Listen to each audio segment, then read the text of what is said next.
गोपाल कृष्ण गोखले के राजनीतिक चिंतन पढ़ रहे हैं। 6 पॉइंट इसके हो चुके हैं, जिसके अंतर्गत गोपाल कृष्ण गोखले ने जो ब्रिटिश शासन है उसकी कमियों को बताया है और भारतीयों के लिए कौन सी शासन व्यवस्था सबसे अच्छी है वो बताई है कि किस तरह से स्वशासन को प्राप्त किया जा सकता है भारतीयों के द्वारा, और भारतीय जनता के जीवन स्तर को ऊपर उठाने के लिए अंग्रेज सरकार को किस तरह से प्रयास करने चाहिए।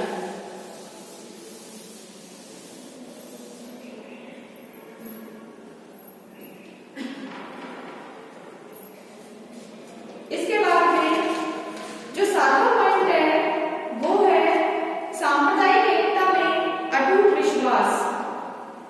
गोपाल कृष्ण गोखले का जो है सांप्रदायिक एकता में अटूट विश्वास था।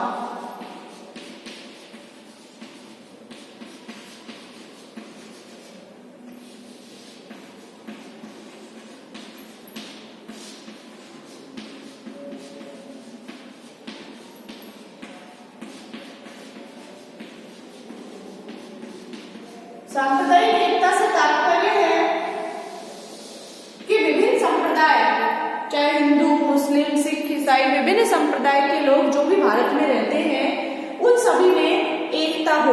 इसमें उन्हीं का विश्वास था कि ब्रिटिश शासन से अगर लड़ना है, यदि उन्हें स्वशासन प्राप्त करना है भारतीयों को, और भारत यदि नैतिक और भौतिक दोनों ही दृष्टियों से ऊंचा उठे, तो भारतीयों को एकजुट रहना पड़ेगा, ना कि संप्रदाय के नाम पर, धर्म के नाम पर वो एक दूसरे से अलग हो जाएं। तो गोपाल कृष्ण गोखले का सांप्रदायिक एकता में अटूट विश्वास था। वो चाहते थे कि विभिन्न धर्मों के लोग जो हैं वो एक साथ एकजुट होकर के रहें।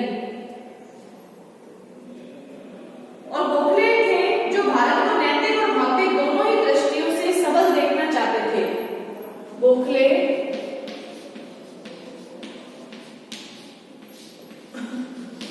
भारत को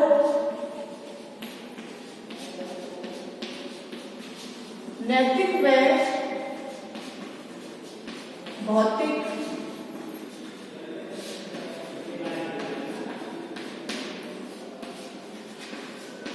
दोनों ही दृष्टियों से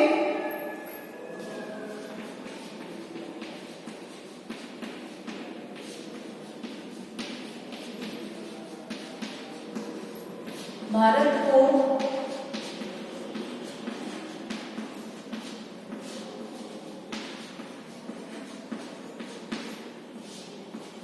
सबल देखना चाहते थे।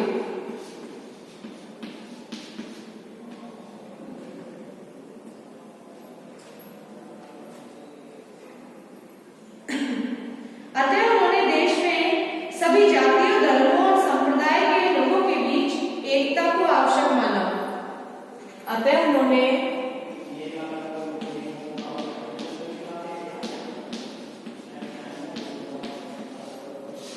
सभी जातियों,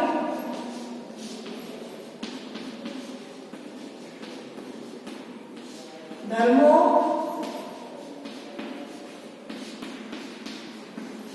संप्रदायों,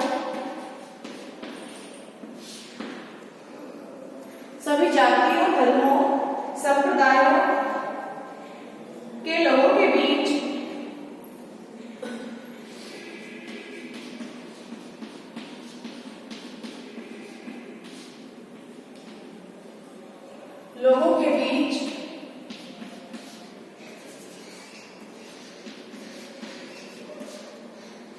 एकता को आवश्यक माना।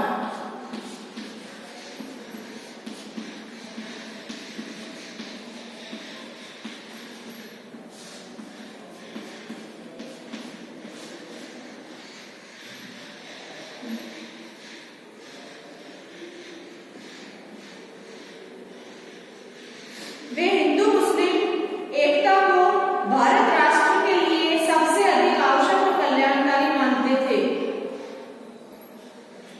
वे हिंदू मुस्लिम एकता को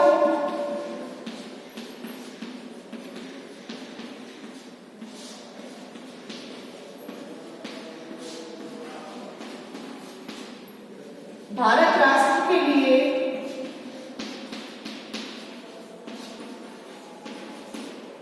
एकता को भारत राष्ट्र के लिए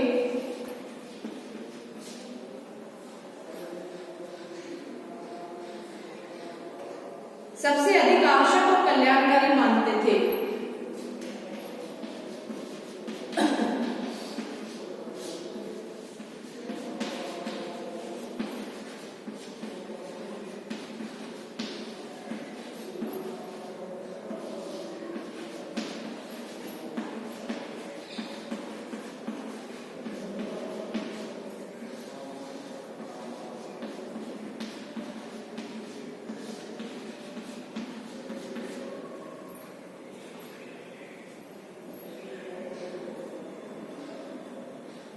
उन्होंने इस बात पर बल दिया कि हिंदू और मुसलमान धर्म के लिए दो पृथक जातियां और संप्रदाय हो सकते हैं, लेकिन राजनीति के लिए सबकी दृष्टि संपूर्ण भारत के विकास पर होनी चाहिए। वो मानते हैं कि धर्म के नाम पर हिंदू और मुसलमान अलग अलग हो सकते हैं अगर धार्मिक दृष्टि से देखें तो, लेकिन जहाँ देश की बात आती है, राष्ट्र की बात आती है, तो ऐसी स्थिति में सभी धर्मों के लोगों को एक हो जाना चाहिए। हिंदू मुस्लिम को भी एकजुट होकर के देश के कल्याण के लिए कार्य करने चाहिए।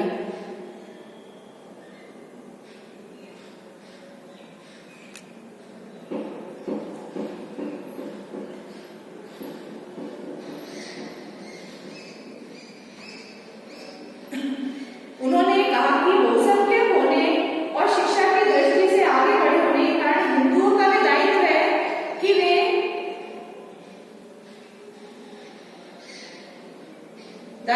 वे सामान्य राष्ट्रीयता का प्रभाव विकसित करने में अपने मुस्लिम भाइयों के सहायक बने। वे मुस्लिम जाति के विशेष हित के लिए शैक्षणिक तथा अन्य उपयोगी कार्य भी करें।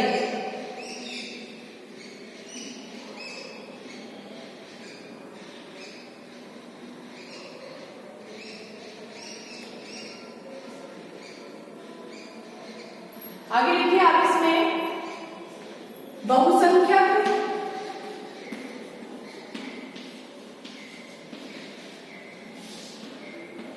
व शिक्षित होने के कारण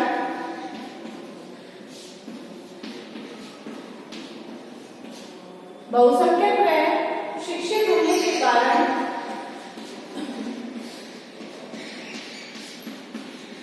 हिंदुओं का ये दायित्व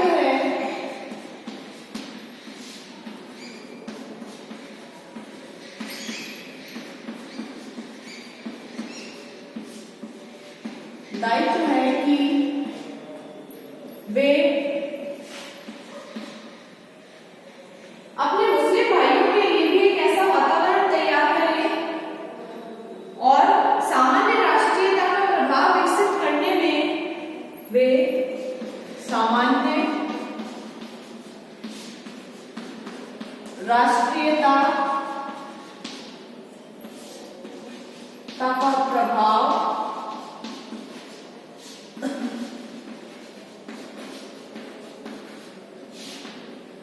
विकसित करने में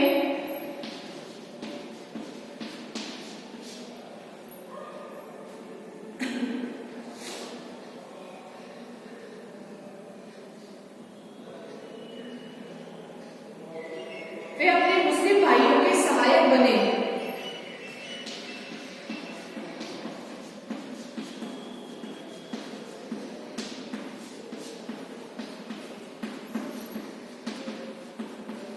वे अपने मुस्लिम भाइयों के सहायक बने।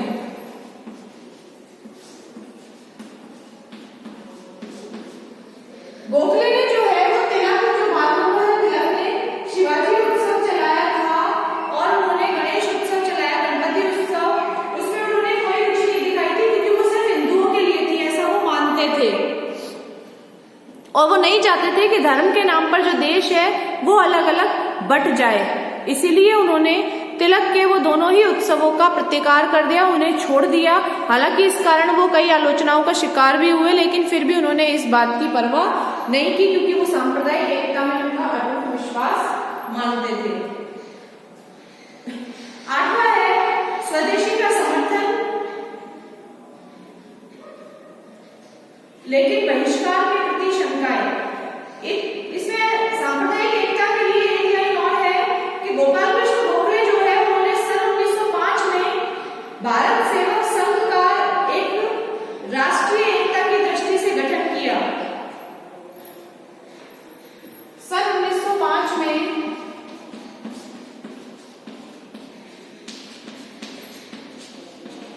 स्थापित संगठन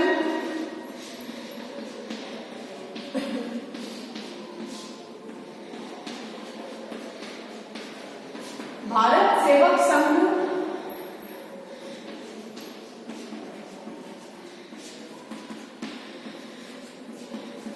का उद्देश्य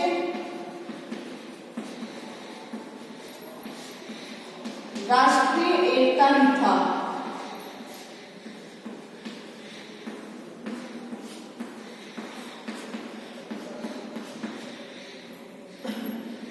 आठवां है इसमें पॉइंट,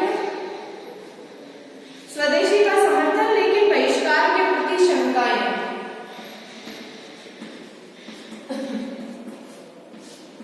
स्वदेशी का समर्थन व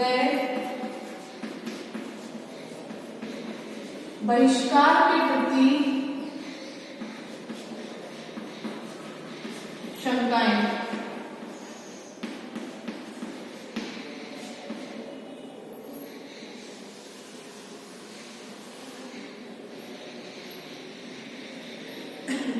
गोखले ने स्वदेशी आंदोलन का समर्थन किया और उन्होंने स्वदेशी आंदोलन को उच्च कोटि का देशभक्तिपूर्ण आर्थिक आंदोलन भी बताया था कि स्वदेशी जो है यानी अपने ही देश में उत्पन्न होने वाली चीजों को उपयोग करना, अपने ही देश की चीजों का प्रयोग करना और बाहर की चीजों का बहिष्कार करना, विदेशी चीजों का बहिष्कार करना ही स्वदेशी कहलाया है।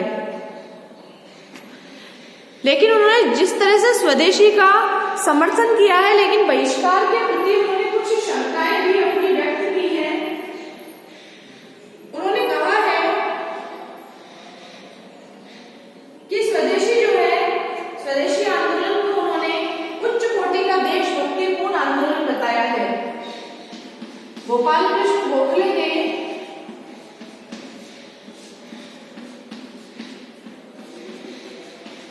स्वदेशी को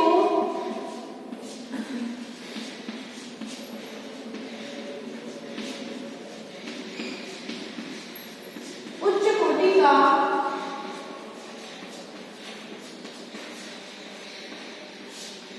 देशभक्तिपूर्ण आंदोलन बताया है।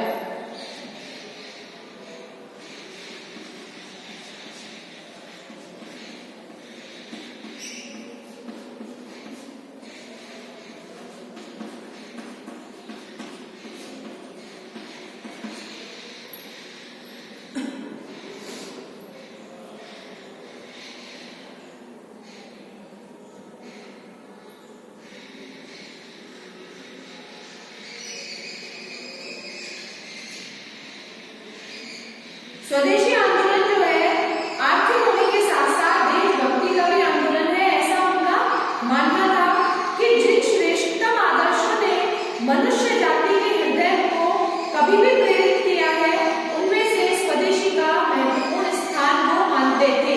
वो मानते थे कि ये जो आंदोलन है वो देशभक्ति का बहुत बड़ा आंदोलन है और मनुष्य जाति के जो आदर्श है उन आदर्शों में भी श्रेष्ठ आदर्श जो है वो स्वदेशी ही वो मानते थे।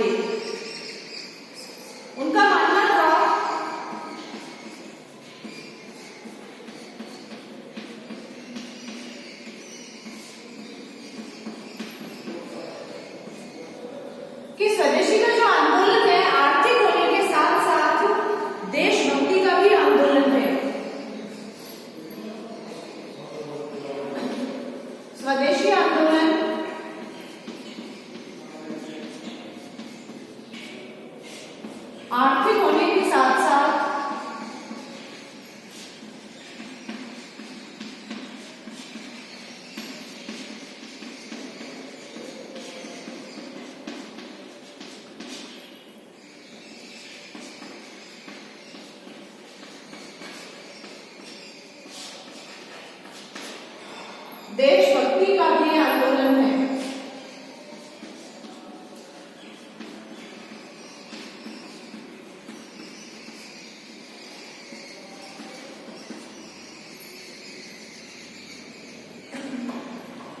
जिन श्रेष्ठतम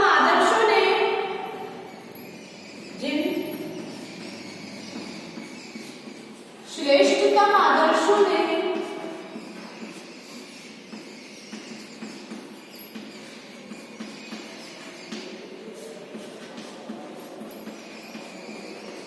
मनुष्य जाति को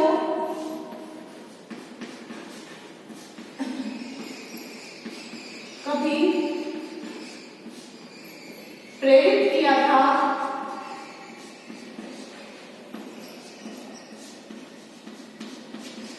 स्वदेशी का उनमें महत्वपूर्ण स्थान है।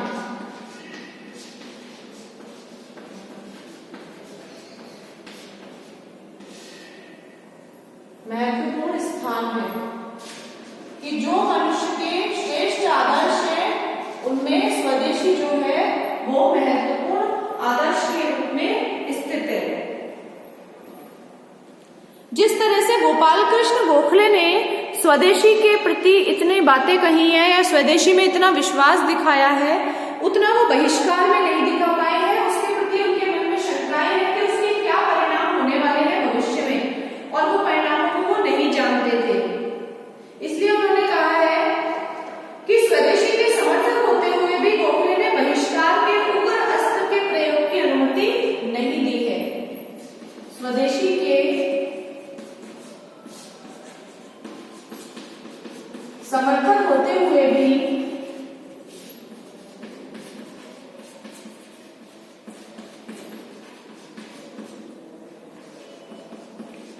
बहिष्कार के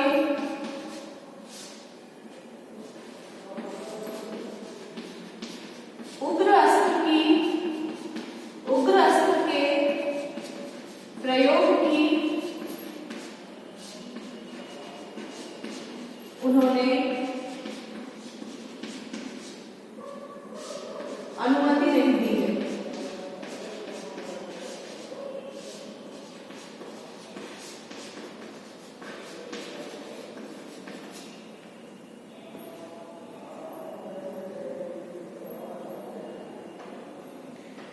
उनकी दृष्टि में विदेशी वस्तुओं के बहिष्कार का जो आंदोलन है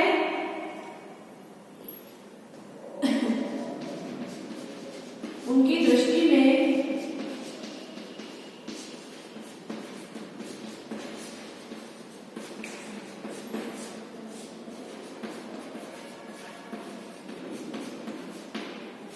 विदेशी वस्तुओं के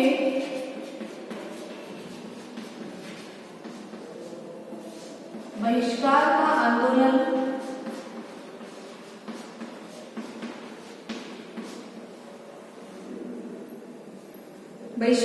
आंदोलन है एक नकारात्मक तथा उग्र आंदोलन था। आंदोलन एक नकारात्मक व उग्र आंदोलन था,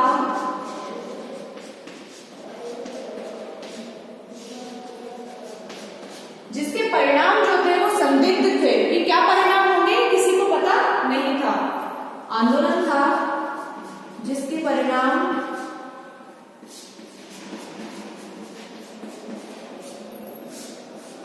संदिग्ध थे। भविष्य के मन में थे उसके परिणाम कि क्या होंगे, इस बहिष्कार आंदोलन के क्या परिणाम होंगे, ये किसी को पता नहीं था। इसीलिए इस आंदोलन को प्रयोग करने में जो गोपाल कृष्ण गोखले हैं उन्हें सदा ही शंका हुई। नोट कर लीजिए आप इसे। गोपाल कृष्ण गोखले का सांप्रदायिक एकता में भी अटूट विश्वास था। हिंदू मुसलमानों की एकता में उनको विश्वास था कि अगर देश की एकता की बात है तो दोनों ही समाज जो है, हिंदू और मुसलमान दोनों ही संप्रदाय को एक होना आवश्यक है, और ये भारत के लिए भी कल्याणकारी है। धर्म के नाम पे शायद ये दो धर्म हो सकते हैं, हिंदू और मुस्लिम, लेकिन जहां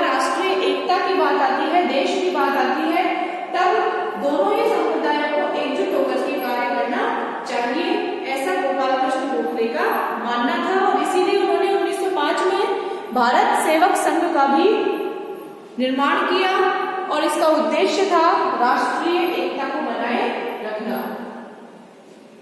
साथ ही गोपाल कृष्ण गोखले जो है उन्होंने स्वदेशी का समर्थन किया है, लेकिन बहिष्कार के प्रति उनके मन में शंकाएं रही है कि स्वदेशी जो वस्तुएं हैं जो भारत में निर्मित है उन वस्तुओं को अधिक से अधिक प्रयोग करें, लेकिन बहिष्कार को लेकर उनके मन में एक शंका रही है। जितने अच्छे से उन्होंने स्वदेशी का समर्थन किया है तो बहिष्कार को उन्होंने उग्र अस्त्र भी माना है और उसके लिए उन्होंने अनुमति नहीं दी है, क्योंकि ये एक नकारात्मक आंदोलन है कि अगर आप दूसरे देश की चीजों को बिल्कुल बहिष्कृत कर देंगे, छोड़ देंगे, तो इसके क्या परिणाम होंगे, इस बात से वो चिंतित थे। इसीलिए उनके मन में शंका उत्पन्न हुई बहिष्कार को लेकर। तो गोपाल कृष्ण गोखले के राजनीतिक चिंतन को हम पढ़ रहे हैं। 8 पॉइंट इसमें हो चुके हैं। लास्ट है इसमें 9वां पॉइंट कि राजनीति का आध्यात्मिकरण। और यही कारण है कि गांधी जी जो हैं वो इनके शिष्य बने और इनसे बहुत सी चीजें सीखी। तो गांधी जी ने भी राजनीति का आध्यात्मिकरण किया था और गोपाल कृष्ण गोखले जो थे वो महात्मा गांधी के राजनीतिक गुरु भी माने जाते हैं।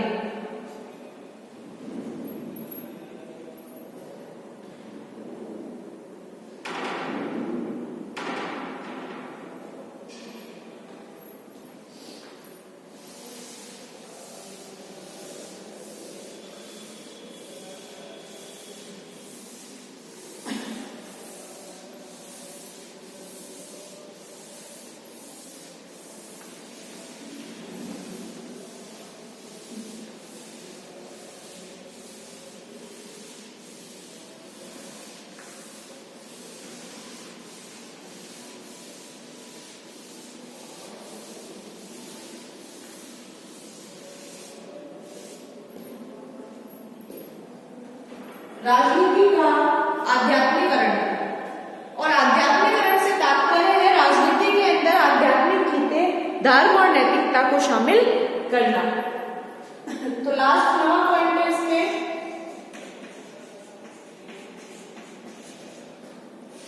राजनीति का आध्यात्मिकरण।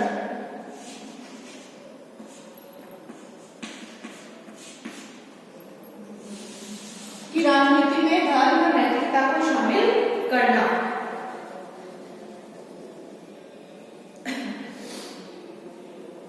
गोखले के जितने भी राजनीतिक विचार थे वो भारतीय राजनीति से जुड़े हुए थे, लेकिन उन्होंने इनके अतिरिक्त राजनीतिक जीवन के एक शाश्वत सत्य का भी प्रतिपादन किया था।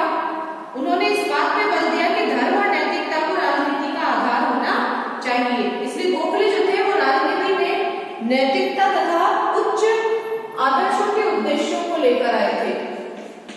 गोखले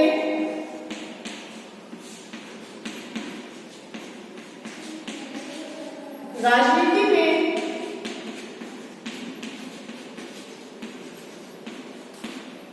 नैतिकता के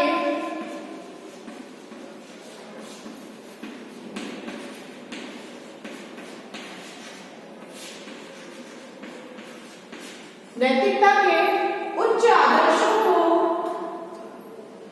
लेकर आए थे।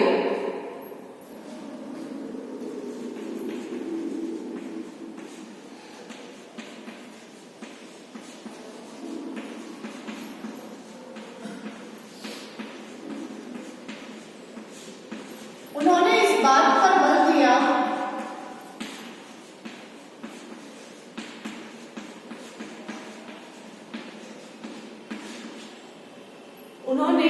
इस बात पर बल दिया कि धर्म और नैतिकता को बल दिया कि धर्म है नैतिकता को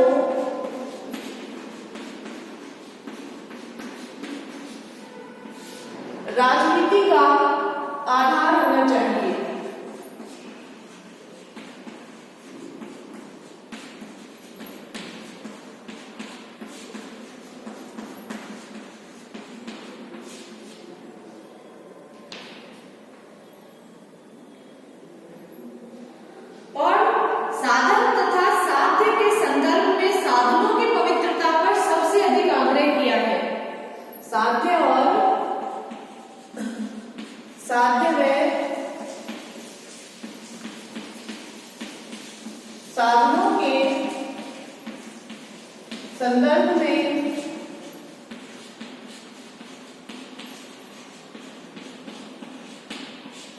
साधनों की पवित्रता पर सबसे अधिक बल दिया है।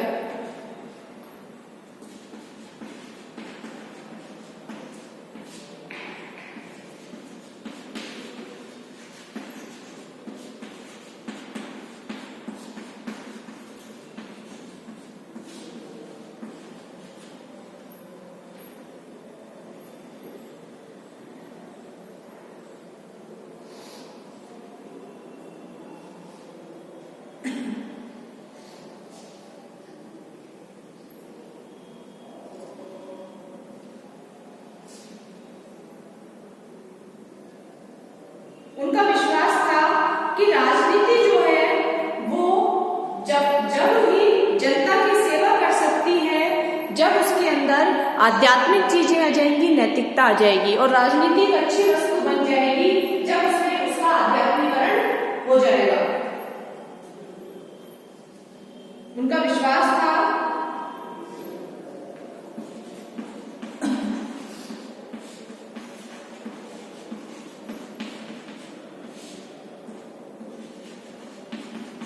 कि राजनीति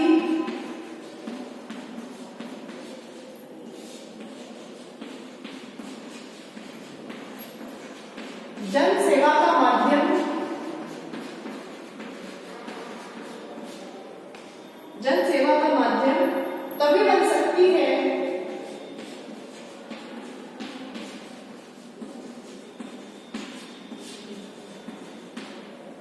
जब उसका आध्यात्मिकरण हो, अर्थात जब राजनीतिक नैतिकता पर आधारित हो, जब उसका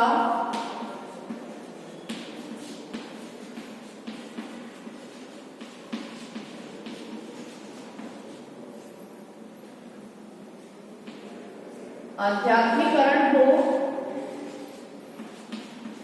वह राजनीति नैतिकता पर आधारित हो।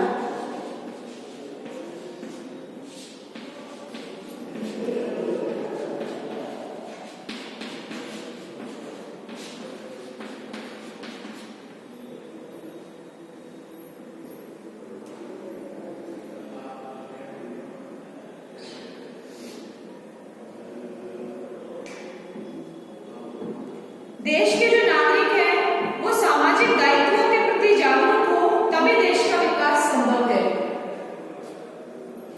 देश के नागरिक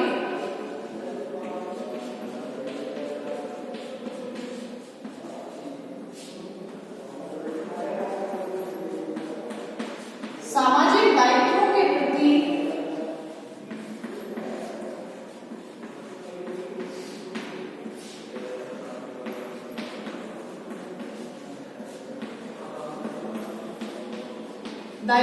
प्रति जागरूक होंगे,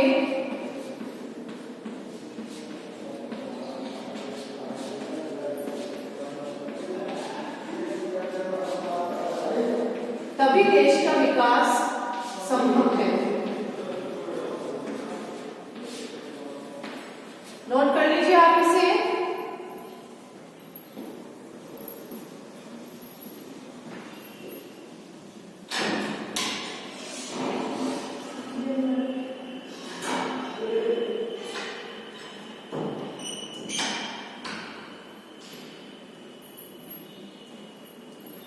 जब देश में एकता होगी, देश के जो नागरिक हैं वो दायित्व पूरे करेंगे अपने, तभी जो है देश का विकास संभव हो सकता है, ऐसा गोपाल कृष्ण गोखले का मानना था। उनका सबसे प्रमुख उद्देश्य था राजनीति का शुद्धिकरण करके उससे धर्म और नैतिकता से संबद्ध करना। उनका प्रमुख उद्देश्य था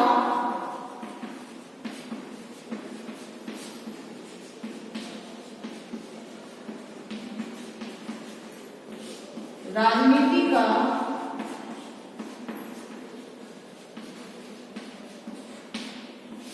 शुद्धिकरण करके उसे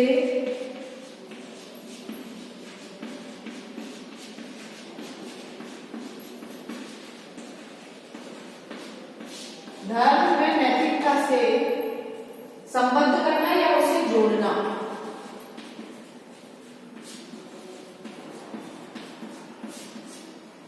नोट कर लीजिए आप इसे। गोखले के राजनीतिक चिंतन को हम पढ़ रहे हैं।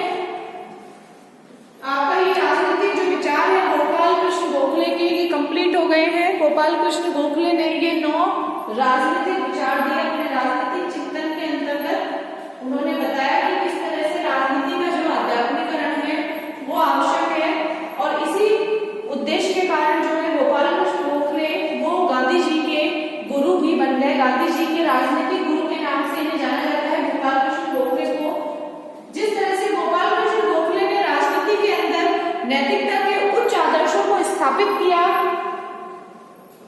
धर्म और नैतिकता को शामिल किया, उसी प्रकार से महात्मा गांधी ने भी राजनीति का अध्यात्मीकरण किया था और उसमें भी धर्म और नैतिकता को शामिल किया था। गोपाल कृष्ण गोखले मानते थे कि राजनीति जनता की सेवा तभी कर सकती है जब उसके अंदर धर्म और नैतिकता हो, और प्रत्येक मनुष्य जो है वो अपने दायित्वों का पालन अच्छे से करे। और देश का जब हर नागरिक अपने दायित्वों के प्रति जागरूक होगा तो देश का विकास भी तभी संभव हो पाएगा। और गोपाल कृष्ण गोखले का जो प्रमुख उद्देश्य था वो था राजनीति का शुद्धिकरण करके उसमें धर्म और नैतिकता को शामिल करना, उसे धर्म और नैतिकता से जोड़ना। नोट कर लीजिए आप इसे। ये गोपाल कृष्ण गोखले का राजनीतिक चिंतन है।